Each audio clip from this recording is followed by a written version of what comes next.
الحمدللہ وحدہ لا شریک لہ والصلاۃ والسلام علی من لا نبی بعد۔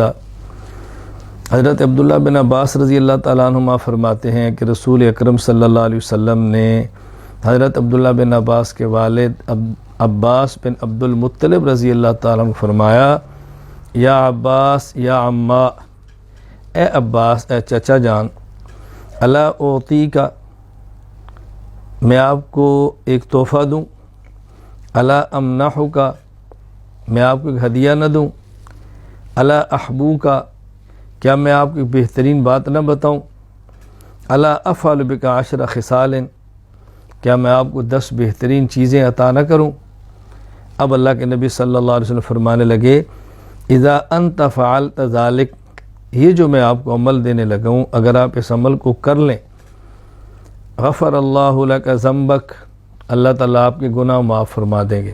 کون سے؟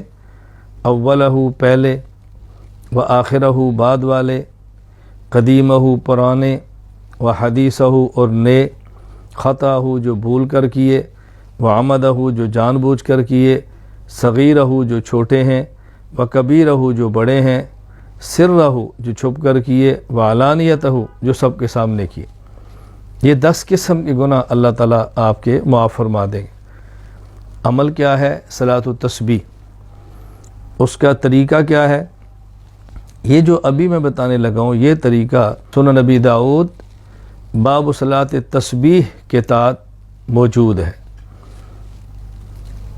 سب سے پہلے ثنا پڑھو، پھر 15 مرتبہ سبحان اللہ والحمد للہ ولا الہ الا اللہ واللہ اکبر، اعوذ باللہ، بسم اللہ، سورۃ الفاتحہ، پھر سورت، پھر 10 مرتبہ سبحان اللہ والحمد للہ ولا الہ الا اللہ واللہ اکبر، 25 ہو گئے۔ پھر 10 مرتبہ رکوع میں پڑھیں، 35، پھر 10 مرتبہ کھڑے ہو کر قومہ میں پڑھیں، 45، پھر 10 مرتبہ پہلے سجدہ میں پڑھیں، 55، پھر 10 مرتبہ 2 سجدوں کے درمیان بیٹھ کر جلسہ میں پڑھیں، 65، پھر 10 مرتبہ دوسرے سجدے میں پڑھیں، 75۔ تو ایک رکعت کے اندر یہ 75 ہو جائیں گے، 75 مرتبہ۔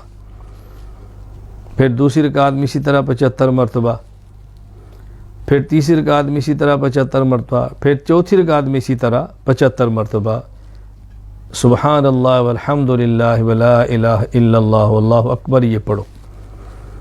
رسول اکرم صلی اللہ علیہ وسلم اپنے چچا حضرت عباس رضی اللہ تعالیٰ عنہ کو ترغیب دیتے ہوئے فرماتے ہیں، ان استطاعت ان تصلیھا فی کل یوم مرہ، ہمت ہو تو ہر روز ایک بار پڑھو، فإن لم تفعل ففی کل جمعۃ مرہ، اور اگر ہر روز نہ ہو سکو تو ہفتہ میں ایک بار پڑھو، فإن لم تفعل ففی کل شہر مرہ، اگر ہفتہ میں ایک بار ممکن نہ ہو تو ہر مہینے میں ایک بار پڑھو، فإن لم تفعل ففی کل سنۃ مرہ، اگر ہر مہینے میں نہ ہو تو سال میں ایک بار پڑھو، فإن لم تفعل ففی عمرک مرہ، اور اگر سال میں بھی ممکن نہ ہو تو زندگی میں ایک بار پڑھو۔ تو رسول اکرم صلی اللہ علیہ وسلم نے ترغیب دی ہے، ہمیں بھی چاہیے ہر روز پڑھیں، اگر ہمت نہیں تو ہفتے میں ایک بار پڑھیں، اتنی ہمت نہیں مہینے میں ایک بار پڑھیں، اتنی ہمت نہیں تو سال میں ایک بار پڑھیں، ورنہ کم از کم زندگی میں ایک بار تو ہمیں پڑھنی ہی چاہیے۔ دوسرا طریقہ صلاۃ التسبیح کا، جو کہ جامع ترمذی میں ہے، باب ما جاء فی صلاۃ التسبیح، حضرت عبداللہ بن مبارک رحمہ اللہ تعالیٰ سے، وہ یہ ہے کہ اللہ اکبر کیا کہ کھڑے ہوں، ہاتھوں کو باندھ لیں، ثنا پڑھیں، اعوذ باللہ پڑھیں، بسم اللہ پڑھیں، سورۃ الفاتحہ پڑھیں اور سورت پڑھیں، پھر 15 مرتبہ سبحان اللہ والحمد للہ ولا الہ الا اللہ واللہ اکبر، پھر 10 مرتبہ رکوع میں، 25، پھر 10 مرتبہ رکوع سے کھڑے ہو کر قومہ میں، 35، پھر 10 مرتبہ پہلے سجدے میں، 45، پھر 10 مرتبہ سجدے سے بیٹھ کر 2 سجدوں کے درمیان جلسہ میں، 55، پھر 10 مرتبہ دوسرے سجدہ میں، 65، پھر 10 مرتبہ دوسرے سجدے سے بیٹھ کر 75 پڑھ لیں اور اس کے بعد پھر کھڑے ہو جائیں. سجدے سے اٹھیں، اللہ اکبر، بیٹھ جائیں، 10 مرتبہ پڑھیں اور پھر کھڑے ہو جائیں. یہ دونوں طرح سے پڑھنا جائز ہے. پہلا طریقہ جو میں نے بتایا سنن نبی داؤد میں ہے، دوسرا جو بتایا جامع ترمذی میں ہے. سنن نبی داؤد بھی سیاستہ کی کتاب ہے، جامع ترمذی بھی سیاستہ کی کتاب ہے. یہ ذہن نشین فرما لیں اچھی طرح اس طریقے کو، اور اس پہ ایک دو مسئلے وہ بھی ذہن میں رکھ لیں. پہلا مسئلہ یہ ہے، اگر ایک رکن میں تسبیح بھول جائے تو اس کو دوسرے رکن میں ادا کریں. مثلا قیام رکن ہے، بھول گئے ہیں، رکوع میں پڑھ لیں. رکوع میں بھول گئے ہیں، اب قومہ میں رکوع والی تسبیح نہیں پڑھنی، چونکہ یہ قومہ رکن نہیں ہے، واجب ہے. اس کے بعد آپ اس کو سجدے میں پڑھ لیں. اگر قیام میں بھولے یا رکوع میں بھی یاد نہیں آئی، پھر سجدے میں یاد نہیں ہے، سجدے میں بھول گئے، تو 2 سجدوں کے درمیان جو جلسہ ہے وہ رکن نہیں ہے، وہاں نہیں پڑھنی، دوسرے سجدے میں پڑھیں. تو اگر ایک تسبیح بھول جائے تو اگلے رکن میں اس کو ادا کریں. کسی بھی رکن میں ادا کر لیں. 1 میں بھول گئے، 2 میں بھول گئے، 3 میں بھول گئے، 4 میں بھول گئے، ساری ایک رکن میں پھر اکٹھی پڑھ لیں، یوں پڑھ سکتے ہیں. دوسرا مسئلہ، تسبیح کو شمار کرنے کے لیے ہاتھ میں الگ سے تسبیح نہ لیں. ذرا آپ نے ہاتھ باندھے ہیں تو آپ میری طرف دیکھیں، آپ یوں کر سکتے ہیں، تھوڑا سا اس کو دباتے جائیں، تھوڑا سا بس. کوئی ایسا طریقہ جس سے آپ آرام کے ساتھ دبا لیں، پھر ہلکا سا اٹھا لیں، یوں کر کے آپ اس کو پڑھ سکتے ہیں. نمبر 3، صلاۃ و تسبیح ان اوقات میں پڑھنی ہے جن اوقات میں نفل پڑھنا جائز ہے. جہاں نفل مکروہ ہے وہاں صلاۃ و تسبیح بھی مکروہ ہے. نمبر 4، صلاۃ و تسبیح 4 رکعت ہے، لیکن 4 رکعت اکٹھی ضروری نہیں. آپ چاہیں تو 4 رکعت پڑھیں اور اس کے بعد سلام پھیر لیں، اور چاہیں تو 2 رکعت پر سلام پھیر لیں اور بعد میں 2 رکعت پر پھر سلام پھیر لیں.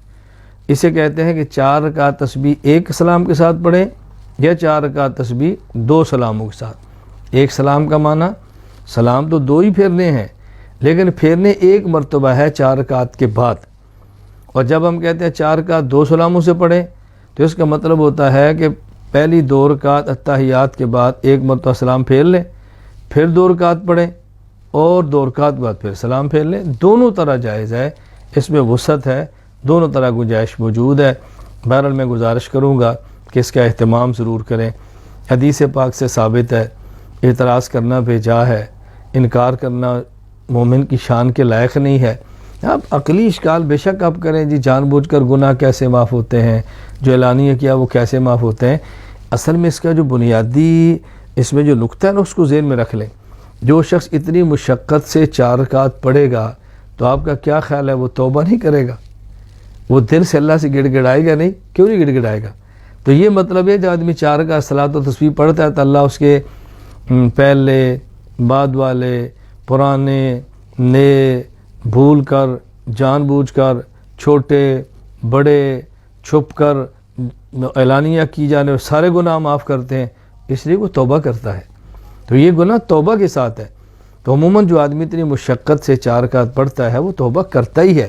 اس لیے اس میں اگرچہ واضح طور پر توبہ کا لفظ نہیں ہے، لیکن یہ کیسے ہو سکتا ہے کہ بندہ 4 رکعت پڑھے بھی، مشقت برداشت بھی کرے اور توبہ بھی نہ کرے؟ تو اللہ تعالی ہم سب کو سنت کے مطابق زندگی گزارنے کی توفیق عطا فرمائے، رسول اکرم صلی اللہ علیہ وسلم کے فرمودات کو اپنانے کی توفیق عطا فرمائے. چھوٹی چھوٹی عقلی پہلیوں کی وجہ سے پیغمبر پاک کے فرامین کو رد نہ کیا کریں، یہ مسلمان کی شان کے لائق نہیں ہے. رسول اللہ علیہ وسلم کے فرمان کے سامنے جھک جانا یہی مسلمان کی شان ہے. ہمارا کون ہے رسول اکرم صلی اللہ علیہ وسلم کے علاوہ؟ آپ نے کتنی محبت سے، شفقت سے کس طرح اپنی باتیں سمجھائی ہیں اور زندگیاں بدلی ہیں ان کی، جن نے ان پر عمل کیا ہے. تو ہم اپنی زندگیاں بدلیں، آخرت کی تیاری کریں. یہ دنیا بہت مختصر ہے، آخرت بہت لمبی ہے. 4 رکعت صلاۃ و تسبیح میں 20 منٹ لگ جائیں گے، 30 لگ جائیں گے، 40 لگ جائیں گے، 1 گھنٹہ لگ جائے گا. تو کیا ہے، زندگی بھر کے گناہ معاف ہو جائے 1 گھنٹے کی عبادت سے.